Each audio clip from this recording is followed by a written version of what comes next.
Ah, YouTube ads. Don't you just love them? I believe we can all relate to the frustration of peacefully watching a video, only to then be rudely interrupted by one of those pesky mobile game ads.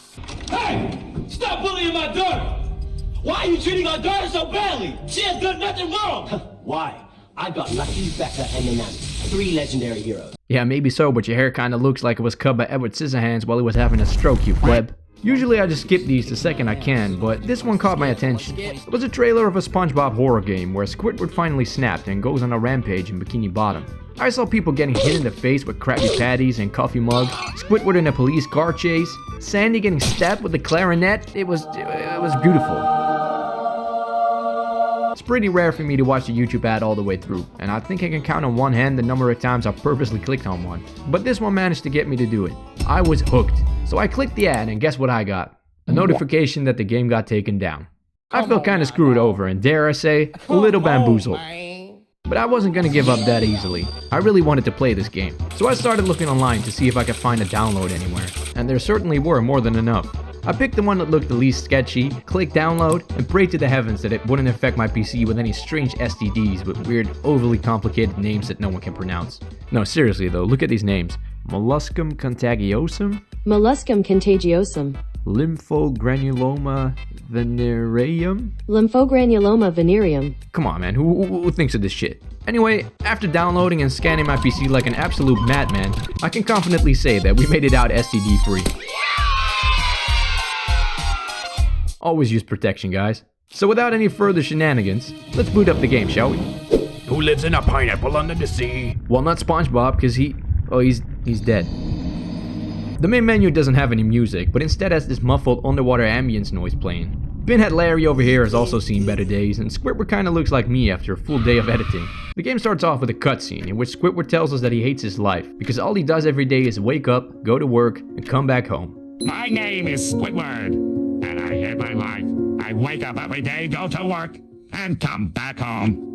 Nothing ever changes. This is also a social commentary on how we're all corporate slaves trapped in a well-established system of oppression where the rich get richer and the poor only get poorer, and where we middle-class peasants should be lucky to get fed the breadcrumbs of the 1%. I'm only joking, of course. Yeah. Has anyone ever noticed that Squidward's nose kind of looks like a penis? So instead of clocking out from work today, Squidward's gonna clock out from life and take as many Bikini Bottomers with him as he can. Wait, Bikini Bottomers? Is that correct? What do you call a Bikini Bottom resident? A Bikini Bottomite. Ah, let me run that back. So instead of clocking out from work today, Squidward's gonna clock out from life and take as many Bikini Bottomites with him as he can.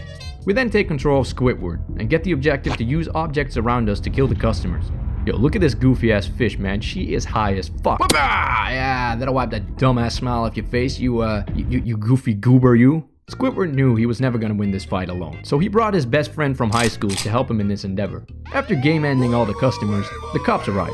We proceed to try and make our way into Mr. Krabs' office, but the door's locked, so we must find the key.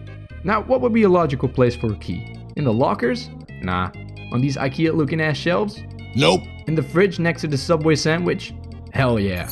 That's actually a pretty high IQ play now that I think about it. I mean, I'd never think to look there in a real life situation. I'm not sure who put these pictures up on the fridge, but judging from the picture of Gary, probably SpongeBob. And he has some good taste in movies, man. There's Terminator, and Rambo, and this is definitely an image of Scorpion from the 1995 Mortal Kombat movie. An absolute classic.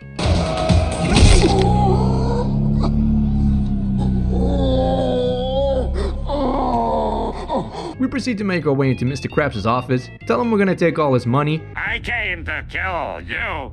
And to take your money. No!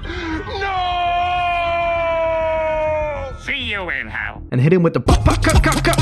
After making our way out of the Krusty Krab, a cutscene plays in which we get to see a bunch of news articles written about Squidward's actions. They're actually pretty funny if you read them in full, and have a bunch of references to different SpongeBob episodes. Bro, please don't read this, you're meant to be looking at the dope pictures I made. Oh, sorry, my bad, dude. We then see Squidward in a 5-star wanted level police chase before we skip over to Sandy Cheeks, who will be playing as for the rest of the game. She's at home watching TV when she sees a news report about what happened at the Krusty Krab. Breaking news, a mass shooting happened today at Krusty Krabs. The perpetrator, Squidward Tentacles, has somehow managed to escape law enforcement and has kidnapped his neighbors SpongeBob and Patrick. The Bikini Bottom police have reported that he is currently holding the two of them hostage and has threatened to kill them if they try to intervene. In other news, Chum Bucket has reported an increase in sales since the incident. I cannot believe Squidward did something this bad. I should go find SpongeBob and Patrick and help them.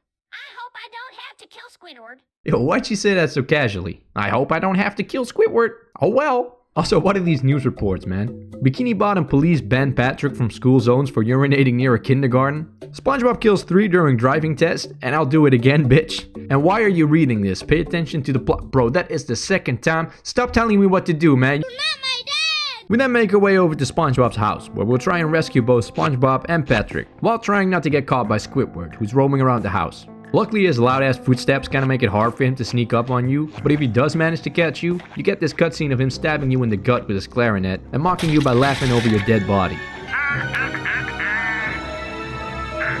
Fuck you, man. We walk around SpongeBob's house for a bit, and eventually hear Patrick screaming from behind the door in the kitchen. But it's boarded up, so we must find something to break it with. So we explore the house some more, during which this happened.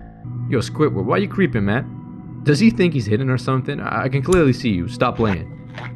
Yeah, that's what I thought, you scallywag. Oh shit, he's running.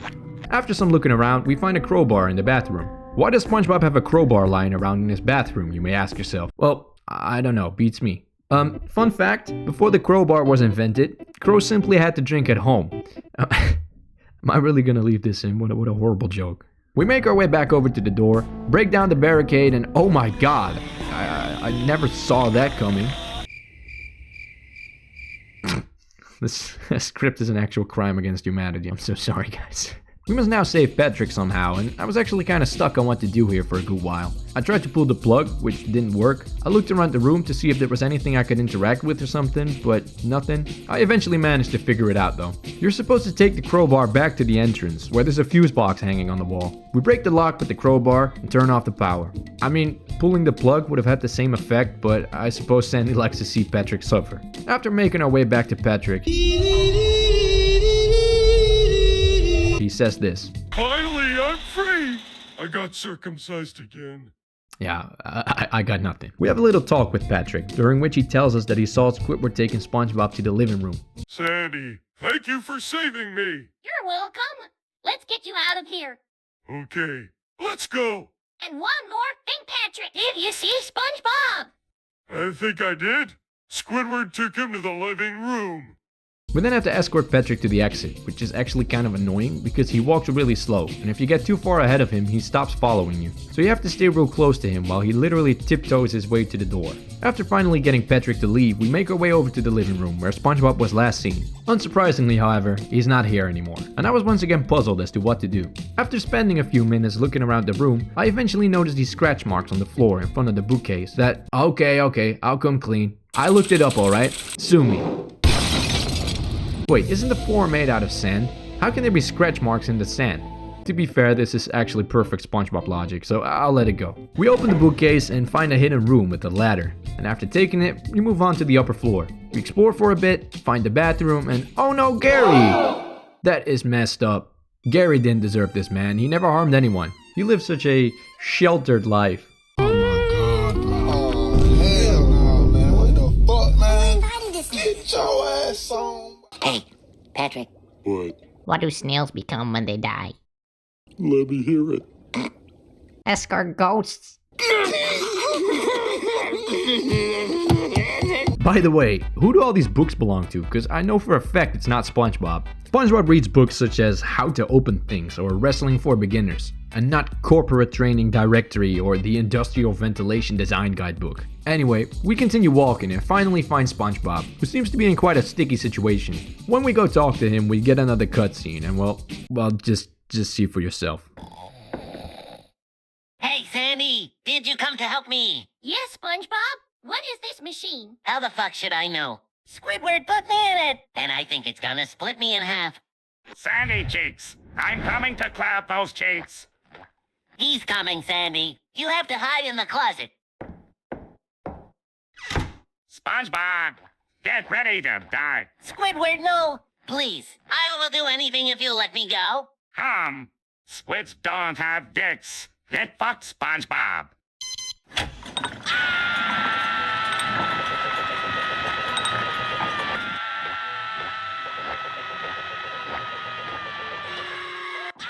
Wow, man. Where do I even begin with this one? First of all, this asshole's just sleeping while strung up in a death trap. He then casually drops an F-bomb, and Squidward, who apparently doesn't have a dick, says he's going to clap Sandy's cheeks. Bit of a contradicting statement there, innit? Our task now is to find ways to stop the machine. We look around for a bit and eventually find a bucket in the bathroom. We can fill this bucket with water from the bathtub, and when we throw it on the fuse box, it breaks. But it only breaks one of the machines.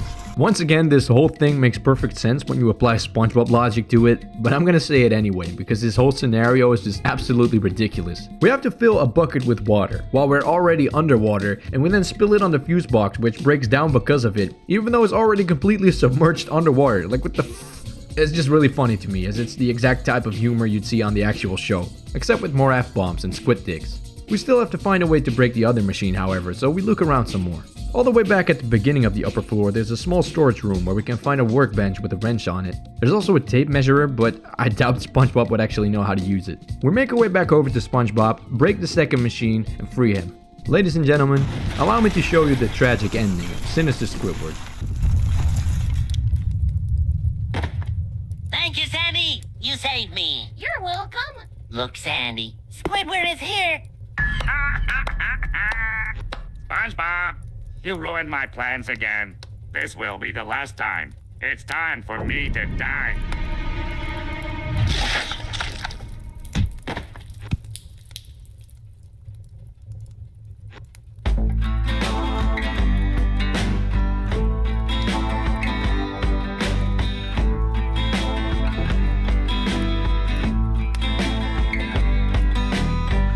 Yup, that's the ending. Squidward just offs himself. It's a little anticlimactic to say the least. I mean, he said he'd do exactly that at the beginning of the game, but I can't say I'm not a little disappointed. I mean, when he pulled out the clarinet, I for sure thought we were gonna have some grand final showdown or something, but nope, this is it. Can we get an F in the comments for Squidward though? Guy had a good run. So yeah, that was Sinister Squidward. It was quite an interesting experience to say the least. Overall, it's a kind of bizarre but funny game, which doesn't take itself seriously at all, which I can appreciate.